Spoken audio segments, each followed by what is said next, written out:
Welcome back to the Preppy Podcast. Thank you guys so much for listening and being with me today.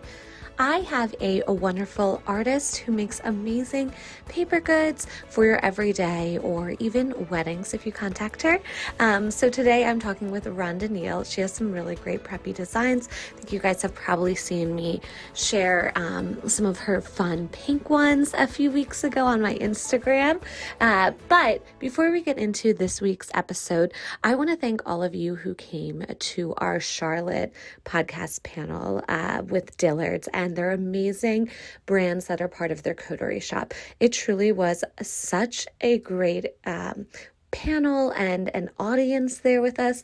I just was blown away. And I said this during the panel, but looking out onto the crowd and seeing everyone's really stylish outfits and then being surrounded by so many amazing women who are not only so talented but also really kind and great cheerleaders was just such an amazing experience. So that episode will be available to you guys if you're not local, hopefully in the next few days, wherever you get your podcast apps, and then also on YouTube as well. I'll put it there, the video version. So stay tuned for that because it is a really, really good one. Also, before we get into the podcast, a reminder that you can go to Shop Preppy, thepreppypodcast.com, and there on Shop Preppy, you can shop a lot of the brands that I interview on these podcasts. I recently uploaded some new styles from the Hermosa, so there's some really great spring dresses, some new cover-ups and swimsuits there, and each week or every other week, I try to put new products on there, so definitely check that out. But without further ado, let's get into this week's episode. All right, so why don't you let everyone know who you are, where you live, and what you do? Hi, I am Rhonda Neal. I am the owner, artist, and designer at Rhonda Neal Shop. I live in the Northeast Louisiana area, Monroe. Excellent. And I got to meet you at the Southern Sea, which we were just talking about. It was your first time there, but I've been there many of times, and you had beautiful products at the swag market that I was like, I have to get you on the podcast. Everything is so colorful and preppy.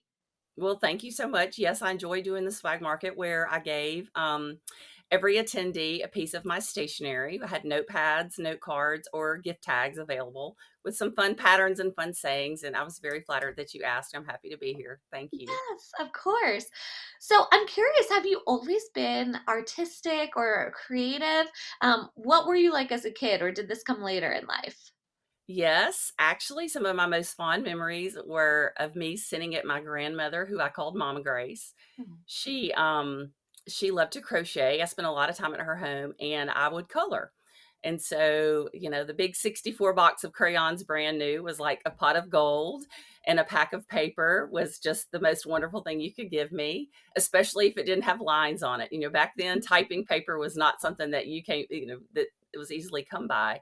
So I spent a lot of time drawing and coloring. We did lots of puzzles. She was always crocheting, which was really she would sit and watch TV and she crocheted all the time. I think everybody in the whole family has a blanket that she made. So just that artistic little creative crafty flair was always there. And I have another grandmother who spent a lot of time. She really crafted. She one Christmas gave us an entire box of Barbie clothes that she had made with little tiny buttons and little tiny snaps. They were amazing, and I just could kick myself for not. I don't have them anymore. I wish that I did have them. So Yeah. yes, I always was very creative growing up. High school, I really enjoyed the poster making, the badges and the tags for the cheerleaders, and I was on the dance team, spent a lot of time glittering, that type of thing. And then when I got to college, I thought that I had wanted to be a dental hygiene major, and I just could not, my freshman year, I just could not, it just wasn't right. Mhm. And I didn't know what it was that I wanted to do. I couldn't quite put it into words, but I just had this inkling. And so I searched and searched, and I guess my spring semester, my freshman year, I said, I'm going to change my major to art. So I did. I was panicked to call my father to tell him that I've changed my major to art, that, um, we'll see. And I did. I changed it to graphic design. And at the time, we didn't have computers. So I Okay. graduated from high school in the 80s. And so we did everything by hand. And so we Wow. had to do all of our projects we had computers, I'll say that. The Yeah. computers could type out words. I mean, they Mhm. did not, it was more of a word processing type. We didn't have fancy Macs like these kids have today. So everything was really organic and original. And so that's kind of where that's where it all began. So I have a degree in graphic design. Wow, I love that. It sounds like you were surrounded by some creatives, like your grandmother, who sort of supported that creative spirit in you, right? I think so, yes. It was, and without being said, everyone around me, I have an uncle that's a watercolor artist. Oh, Um, and he had a little artist studio set up out in his garage, which was really always fascinating to me. And in the late 80s, the craft painting became really popular, like the okay. country folk art type. Um, where I don't know, ducks and flowers and that kind of Okay. thing, and so I had some friends and we did some of that, and so, yeah, I've just really have always gravitated toward that type of thing. I love that. So then tell me about, so you graduate with a graphic design degree, right? So what was kind of your career trajectory from there? What did you end up doing with that degree? So I ended up my very first job, I went to work for a plumbing company, which is really kind of funny, and I did Photoshop work. I was self-taught in Photoshop because, mind you, I did not have a computer training in Yeah. college, so I went to work for a company and did Photoshop background removal. And they were designing an online electronic catalog, which was, the internet was out, email was out, but the internet was something that was brand new. And so I went to work for that company for several years. Then I got married and I moved. This was in Baton Rouge. Okay. So at the time, my boyfriend slash fiance was in law school. So I went down there after I graduated. Then we came back up here. He got a job, started his career, and then I went to work in advertising. Okay. And so that was my path. So I worked in advertising for many years. I did not do art for the advertising Oh, companies I worked for. I was an account exec. And I okay. think that I always tell people that I was a great liaison between the art department and the client because I could verbalize and visualize what they wanted. Yeah. And so, and then I started a side hustle. So, of course, that itch to do something creative because I was not doing that in the workplace. Yeah. Um, and I guess it started probably with my nieces when they were born. I started doing little scanning things. I bought a, would do art, scan it in, turn it into a little calling card or a little birthday party invitation. And so that's kind of how I got started. I started doing things for them, and then it started, my friends started having children, so just this natural path of progression happened with party invitations. And I love to paint also, like Okay. acrylic, so I did a lot of painting. We were married several years before we had children, so I had a lot of free time, and I'm married to a new lawyer, so he worked a lot of hours. You sound like me right now. We have been married for 3 years, we have no kids, and my husband is an attorney, so Yeah, so we were married 7 years before our first son was born, and, okay. I just had a lot of time to spend working on those type of projects, and I really enjoyed it, and, it just became this thing, and so I had this side hustle, and so I begged my husband to let me quit my job when my son Noah was born, Yeah. and I did. He let me. I love So we that. decided to go down that path, and, I've always had something on the side that I did. Mhm. um for many years, I did the invitation business. I had it in a local boutique here, like a local party city, for many years. And then when my boys were about 4 and 8, I have two sons. They're now 21 and 17. Um, they were just busy, played soccer, played baseball, played basketball, and it was just time for me to take a step back. I just couldn't do all the things. So Mhm. I left the little boutique and took a break, raised the, did all the mom things, but I was able to spend my creative outlet with different organizations, nonprofits that I volunteered for, have planned many a school fundraiser event, and I've Uh-huh. really enjoyed that. The marketing, graphics for that, I did that for lots of years for all the schools that we went to, and yeah, and so then before COVID, I decided that I was going to hop back in and start Okay. with stationery and not do the party invitation or wedding invitation business because of the time constraints. Uh-huh. People call last minute, "Hey, can I get a birthday party invitation?" And I Yeah. didn't really want to go that path. Okay. So I started doing some artwork again, came up with some patterns. Of course, we live in LSU land, And so tigers, anything tigers are very popular. We have a couple of schools here that are high schools and junior highs that are tigers. Uh-huh. So I came up with this pattern and it just sort of took off. And then I designed it for all the colors, um, and put it out there in the Etsy world, and it just sort of took. And then COVID happened. And of course, everybody was shopping online. It was springtime. People needed thank you notes. They needed grad invitations, gifts. And so I just sort of took off from there, and it sort of evolved. So you decided to dive back into it and make it a business right before COVID, right? Yes, I Yeah. decided that I wanted to get back in it and just see what was out there. I was a little bored, I guess. Yeah. I always had this thing, and so that's what's happened. And it's worked out beautifully. I have found myself here, and I have 6 schools that I have licensed patterns for, collegiate patterns, so that's really fun. Um, that's been a huge oh, sorry. That, those patterns have been very successful. Uh-huh. Um, you know, it's so different. The game day world is so different than it was even 15 years ago, Yeah. especially 20, 25 years ago when I lived in Baton Rouge. People didn't wear purple to the game Yeah. or regular clothes. Now the merch industry, that's what I call it, the merch industry. It's just so fascinating to me to watch to all the things that you can get that are game day related. It's so funny. It's such a big part of the South, I feel like living in the North, I'm outside of Philadelphia.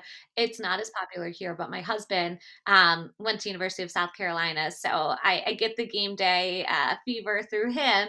And it is so true. Everyone dresses up, like even sequins, and goes all out. And then there's so much swag and gift and products around game day. So I'm sure that's a huge market for you then. It's been a huge market. It's been a lot of fun. Um, and I hope to expand on that. That's one of my goals this year is to add a few more schools. Um, of course, I get in the spring, I get lots of messages. Do you have such and such school? Do you have such and such school? I'm like, no, I'm sorry. No, I'm sorry. Well, can you make me one? I'm like, well, it's a little time consuming. So now, so you started selling on Etsy, but now are you selling primarily through your own site? Yes, I do have my own site. I rebranded and developed that this past summer. Okay. Etsy still is probably my biggest traffic just because Yeah. they're built in and my algorithm is really good. I hate to Mhm. say that out loud because it might turn on me any day now, but, you can shop my whole line at rhondanealshop.com. Okay. Um, everything is listed there, but and so I do from both.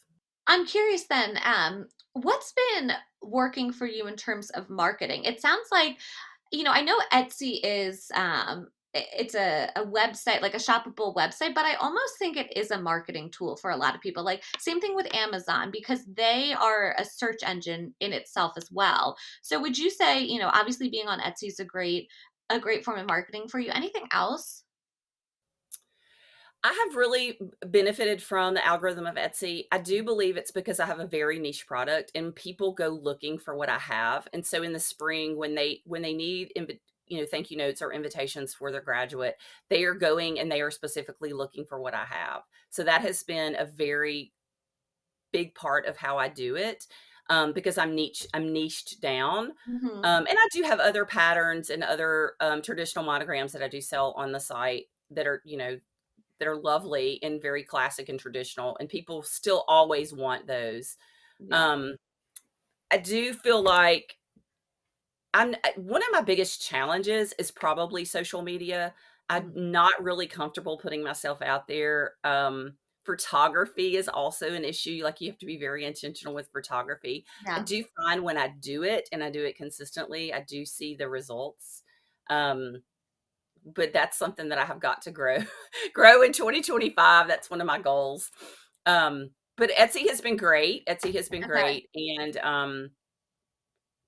I do probably need to look into some other avenues of having my site audited with an Mhm. SEO search and just have Yeah. somebody look at it from the back end. Yeah. Just because basically I duplicated the Etsy site to the new website. But I Okay. get a little bit of traffic from that. But right now the Etsy built-in traffic is really nice. Yeah, I'm sure. So you mentioned, a challenge for you is social media and putting yourself out there a little bit. What would you say is your best part or your favorite part about being in business and having this amazing brand? Well, okay, so that is definitely social media is definitely the biggest challenge. The Uh-huh. best part to me is my faith journey is part of my it's part of my brand. It's always been a big part of my life, and I'm just so grateful that I've been given gifts and talents that I'm able to use to help supplement an income, fill that, fill that need inside of me to give back. Um, like I said, I did that for many years. So that's probably the most rewarding thing to me is to be able to use my gifts that I've been given. I Yeah. do love the art. I love connecting with people. I've always said what I do makes people happy. They're having a birthday party, they're getting married, they're writing thank you notes Yeah. for an occasion. So what I do is a very fun-filled, happy, I'm not solving somebody's big problem. I get to enjoy their special moments in life, and that's really rewarding to me. Yeah, you get to be part of those celebratory moments, and that has to be so fun. So, for someone listening who might not be familiar with your business, can you let them know what? I know you don't do invitations as much anymore. That's right, or you're back to doing them? Well, I do a lot of wedding so I've got a two-part business here. I Okay. do have the stationery side, and then I also have, which is kinda hard to talk about unless you're in the market for that, but I do custom wedding suites and day of details. So I really enjoy that too. So that's like a whole separate little side because I have years of experience. Yeah. My friends' kids are starting to get married, so it's really been kind of fun. So some of my very first clients that I did, birthday party invitations for now getting married. Oh my gosh, what a full circle moment. It's a full circle moment for me. So I do advertise that a little bit on my Etsy shop. I mean, I'm sorry, on my Instagram, but obviously since most everything is custom, I don't really have it out there on my website or Yeah. there's a link that you can contact me if you'd like custom um invitations on my website, but I don't Uh-huh. have any pre-designed suites right now that you can shop from.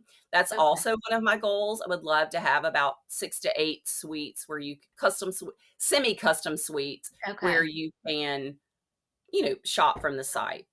That makes sense. But so then for those who aren't as familiar, I got to see an array of your products at the Southern Sea. Can you tell them about, you have gift tags, you have notepads, stationery.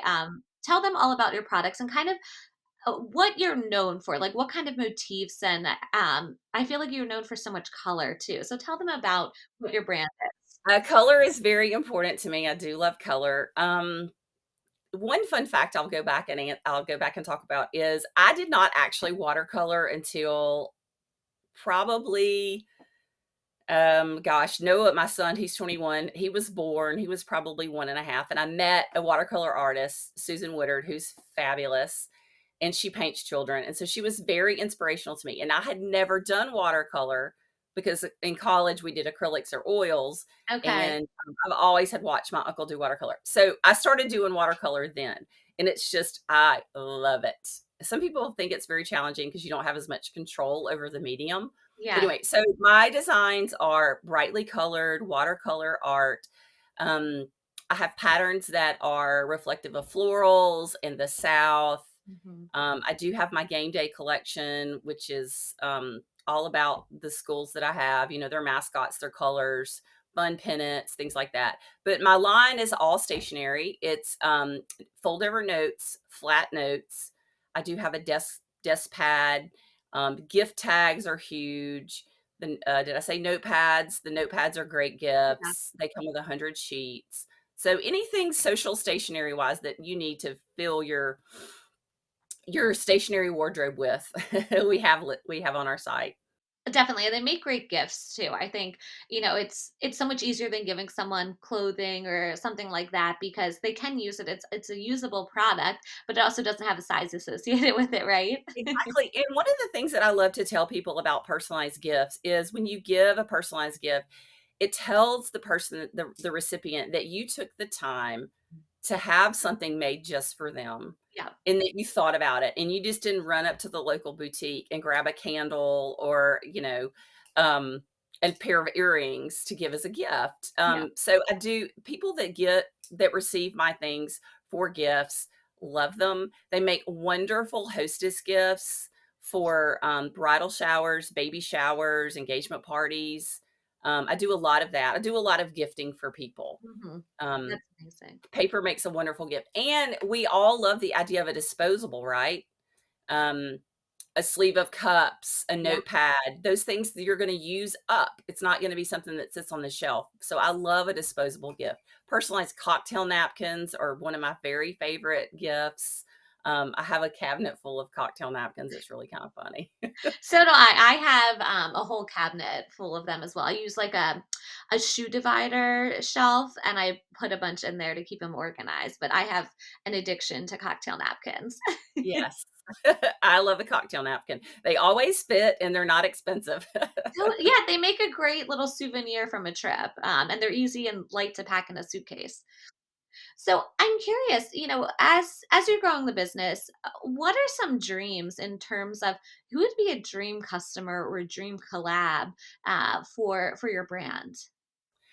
Well, having grown up in the 80s and the early 90s, I was a big fan of Martha Stewart. So when I got to meet Darcy Miller at the Southern Sea, I was like, wow, she's amazing. I would love to plan a party with her. Um, I would love to do a pattern design for a dress designer. I don't know who that collab would be. I think it would be fun to see a pattern that I did on a piece of clothing. Uh huh. And then I guess my ultimate bucket list collab, and obviously don't know who this would be either, but I would love to design a children's book. I would love to illustrate a children's book. Yeah. I think that would be super fun and something I've always thought about in the back of my mind. I'm not a writer. I'm not great with words, but I can make anything look pretty. I love that. Well, Anna Hartzog, I've had on the podcast before, and she helps with publishing, and I know some children's books. So if anyone's looking for an illustrator, Rhonda's your girl. I love that. What about a pinch me moment? We talked about the fact that you get to be part of so many people's special moments, whether it's a wedding celebration or a birthday. What's been something you're really proud that you've been able to do, like a pinch me moment? I really actually the path that I took to get the CLC licensing for the college patterns, that was a little bit of a challenge, and I was pretty happy when those came through and I was able to navigate that. Um, so that was one that was a goal that I am proud of. Yeah. Um, I'm just re-entering this world. I've only been doing it again since COVID. So I was featured this past fall in our not alumni magazine, our local lifestyle magazine as Uh-huh. part of our local university where I went to school, the University of Louisiana Monroe, and they featured me as the alumni spotlight. So that Wow. was really kind of fun. Um, my husband graduated from there. I graduated from there. My son is now attending there. So that was a fun moment for me, and it was a very large picture, and like I said, I didn't like myself to be out there, so it was like a full page of me in a magazine was a little a little wow. That's amazing, though. Congrats on that.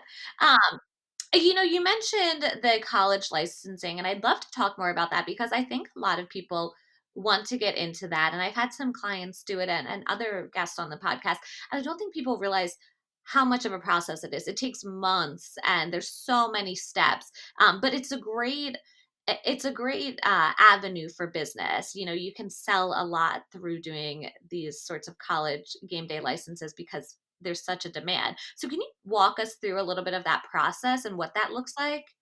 Well, for me, I started with there's two different kinds of licenses you can get. You can get the full-blown license where you are able to go to market, sell to third parties. I do not have that license. I have the small business artisan license. Mm. So I am limited. I can only sell direct to consumer. Okay. Um, that is another goal for me, is to move up the next level. Yeah. So, but still in that, you do have to submit paperwork. You have to submit your designs, which means that you have to do your designs in advance and they may or may not approve them. Yeah. So just that's a step that's very time consuming. It does take weeks to go through the process. Mhm. Every school, you have to do every single school individually. Um, And do you find those on the website to submit, or is there another website? Yeah. there's a portal that you go through when you sign up for your account and several Okay. steps that you have to take. So they No. they approve your application and then they send that off, and then they approve your artwork, and then you may or may not have to make changes, and then you Yeah. send it back. So it can be a lengthy process. So I will this year submit for the next level for several of the schools that I do that I sell a lot of, to get that full blown full license where I can sell through third parties. Yeah. Okay. That's so helpful because, like I said, I feel like a lot of people want to get into that side of the business. So thank And you a for lot of sharing. people do it without, and Get in trouble later. well, later they might get in trouble, and I don't want to get in trouble. Totally. So speaking of resources, then I always love hearing resources from guests that I have on the podcast, and I know my listeners do as well. So, is there a book that you've read that you really loved and you would recommend in terms of business or inspiration, or maybe a newsletter or a program? Any resources you can share? Well, I do love Laura Cox Kaplan's podcast, She Yeah. Said, She Said. I'm a big fan of that. I love listening to her talk. I think she's just an amazing human. I just love her view on things and how she empowers women. I really have enjoyed that over the last probably 2 years. Hmm. Um, I do believe the Southern Sea, if you're a woman and you're in business, I do believe the Southern Sea is a wealth of opportunity and knowledge. I have gained so much from it in the last, I joined before summer. So, I mean, 6 or 8 months that I've been in the group. And then I went to the summit this year. That's been a huge network for me. And I would encourage anybody listening, if they even think they want to start a business, to make that a goal.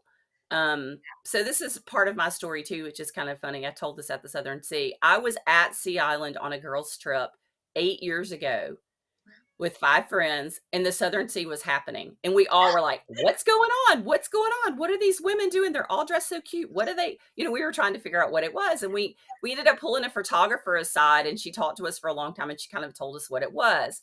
So then, of course, I started following the Southern Sea on Instagram, and I have been a big fan ever since. And I guess last year when I decided I was really going to amp it up a little bit, I was like, I'm going to join. And then my goal this year was I'm going to go to the summit. And so, anyway, there's my plug for the Southern Sea. I'm a big fan. I love that though. It's like you were meant to be there on that girls' trip to discover the summit and then end up there someday. Everyone was so kind, and Sheree and Whitney were just so welcoming. It's like they've known me forever. Jen and Allison, all the girls that work for them they're just an amazing team. And so the people that I met and the connections people that I've followed up with and have followed with me, it's been wonderful. Definitely. So, you know that I always ask this question, but since this is the Preppy podcast, what does preppy mean to you? How would you describe preppy? Since I'm a girl from the 80s, preppy to me means something totally different. Um, classic, playful, colorful, fun. And I always like to say in Louisiana, we call that lanyap a little something extra. I think the preppy look is a little something extra, a sweater tied around the neck, a popped collar, a bow tied on a bag. I just think it's just a little bit, something a little extra. I love that answer. That's a perfect answer. So I'm curious, anything you're working on, any sneak peeks? Any sneak peeks? I do have a collab I'm doing with a young girl who makes jewelry this spring. We have a grad bundle that we are going to promote. So be looking for that. Hopefully, that'll all come out in the next, I'm hoping March 1 we'll do our launch. And Okay. then we're going to have a pop up here locally the first weekend in April. So I'm very excited to share her business and what she's Yeah. all about. It's gonna be fun. So I'm excited. I'm working on that. I'm actually working on a collab with someone I met at the Southern Sea. I worked on some artwork for her last night. The Southern Discourse. So we'll be launching something soon with Stacy. Oh, I love Um Stacey. I She's worked so on that great. last night. So yeah, I've got a lot. I've got a big 25 planned. That's amazing. I'm so excited to see all of these collabs launch and what's next for you. So, my final question is where can people find you? Let them know your website, your Etsy, even if you want to, and your social media. Yes, everything is Rhonda Neal Shop, and shop is spelled shoppy, SHOPPE. So it's Rhonda Neal Shop on Instagram, on Facebook, online, dot com. Yeah, Rhonda Neal shop. Got them all covered. Excellent. Well, thank you, Rhonda. This was so fun connecting with you and learning more about your fun and happy, colorful business.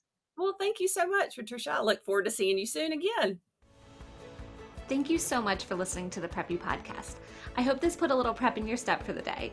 Please subscribe, rate, and review on wherever you listen to your podcast, and follow along with @the Preppy Podcast on social media.